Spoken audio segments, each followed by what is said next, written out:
انسان دوستوں، السلام علیکم۔ ادبی لطیفے۔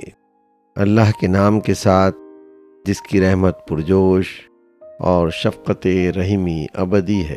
ادبی لطیفے سلسلہ نمبر 34۔ لطیفے گفتگو کا حسن ہوتے ہیں۔ آج فراق گورکھپوری کا یہ ادبی لطیفہ شاعری کی انقلابی فکر کا داعی ہے۔ شاعر وہی ہے جو شعر کو کرب سے بغاوت سے جوڑتا ہے۔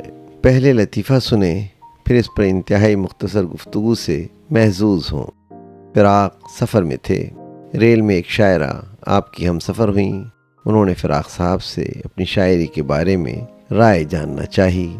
فراق صاحب بولے، شعر اچھا خاصا کہہ لیتی ہو، خوبصورت بھی ہو، اور ساتھ ہی اپنا نیک مشورہ بھی دے ڈالا۔ آپ فرمانے لگے، محترمہ، زندگی میں کامیابی حاصل کرنے کے لیے تھوڑی بہت بد چلنی بھی ضروری ہے۔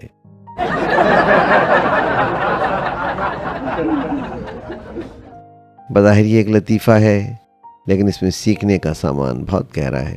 یہاں بد چلنی کا لفظ بظاہر چونکا دینے والا ہے، مگر فراق کا چونکانا دراصل ایک ادبی برقی جھٹکا ہے۔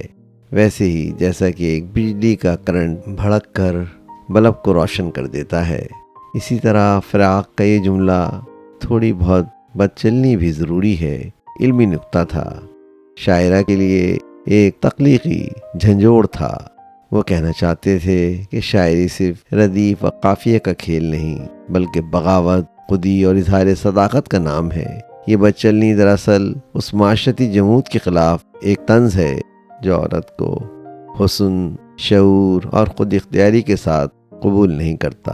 فراق صاحب کا اصل پیغام یہ تھا کہ بامعنی شاعری وہی ہے جو معاشرتی منافقت کو چیلنج کرے، روایتی ڈھانچوں سے باہر نکلے اور عورت کو صرف لب و رخسار کی علامت کے بجائے ایک مکمل باشعور وجود کے طور پر تسلیم کرے۔ ایسی شاعری ہی دراصل شاعری ہے، ورنہ وہ صرف نرمی سے لپٹے ہوئے الفاظ کی نازک مالا ہے جس میں نہ علم ہوتا ہے اور نہ سچ کا وزن ہوتا ہے۔ آواز و پیشکش سراج الدین۔ ویڈیو پسند آئی ہے تو لائک کیجئے، چینل کو سبسکرائب کیجئے تاکہ آپ کو میری نئی ویڈیو کا نوٹیفیکیشن بر وقت مل سکے۔ شکریہ۔